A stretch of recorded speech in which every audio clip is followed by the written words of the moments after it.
Ayogi Satrio Gunagri Ngalengko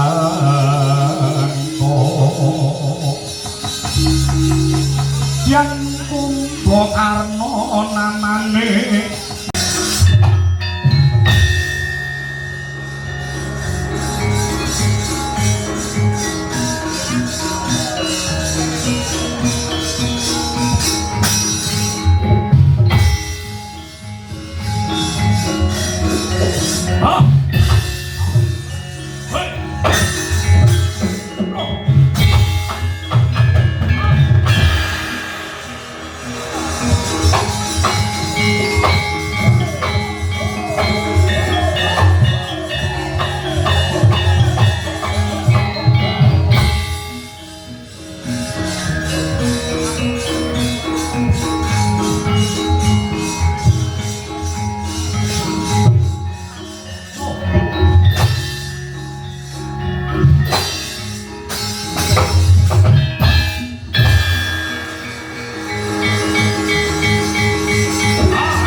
ketemu lawan jeneng Sira Yayi Wibisana.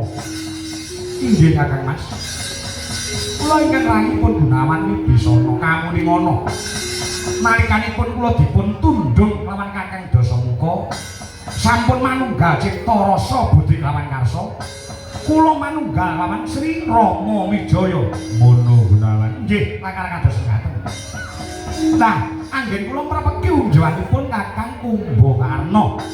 Wonten madane pabaratan kula dipun dapuk kinanungan Lati Rinunce dening Sri Rama Wijaya madheg sunaning griya dadi senopati.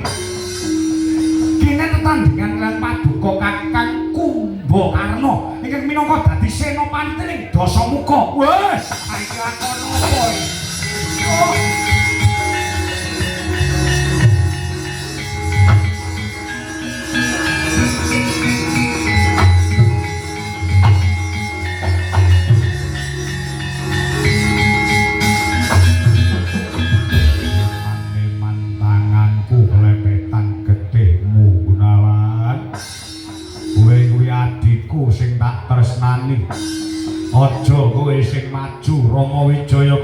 bojone mboten Kakang Mas. Paduka Senopati kula nggih Senopati, sumpahing Senopati menawi sampun kinalungan melati renonce minggah wonten ing Mahabharatan. Gelem mundur lamun to sampun dumugi ning sirna utawi sampun dumugi ning pejah. Mila sasetunggal ing antawisipun kula kaliyan Paduka kedah pejah sasetunggal. Lawan. Iki lakon apa to yo? Kowe iki ora bakal bisa ngalahne aku. Kula lila legawa nedha nrimo menawi ngantos dumugi pejah saking astanipun Kakang Kumbakarna ingkang kula tresnani. Aku wae sing mati Gunawan. Sing mati aku wae aja kowe aku dadi Senopati iki ora duwe niat mbilani negara. Saya-saya mbilani angkarane Kakang Dasamuka. Mergo aku kalah janji lawan Kakang Rahwana aku kudu dadi Senopati. Asline aku golek dalane mati. Yen to Paduka golek dalane mati tegese nyengko kersane sing gawe urip ora peduli timbang nyawang angkara. Sing digelar dening Dasamuka luwih becik aku golekno dalan pepati. Golek satriya sing suci, lahir batine sing lakoni wadat, kuwi sing iso mateni aku. Bron.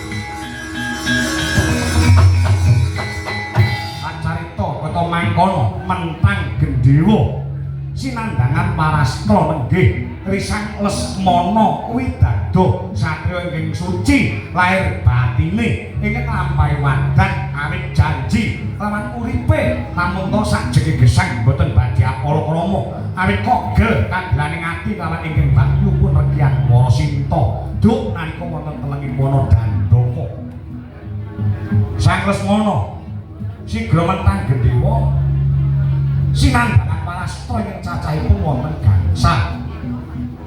Ingkang kikahanan Kyai Panca Wisaya. Panca winanganipun Wisaya Pangruwatan. Panah papat kanggo srana ngluwat amarah alwamah mutmainah kang satos piyah kang sinandhang dening Sang Kumbakarna.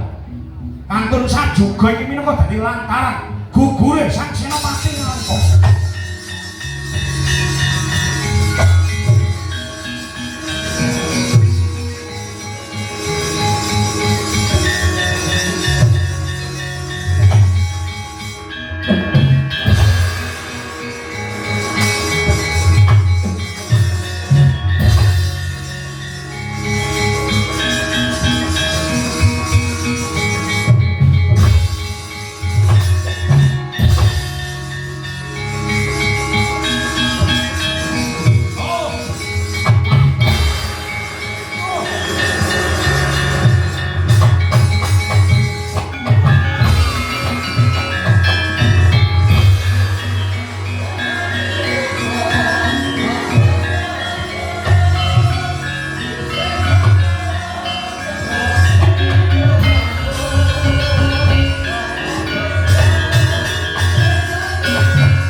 Gersarto pawon telang Kesekarsaning sun dening kanyut Manis eling Gusti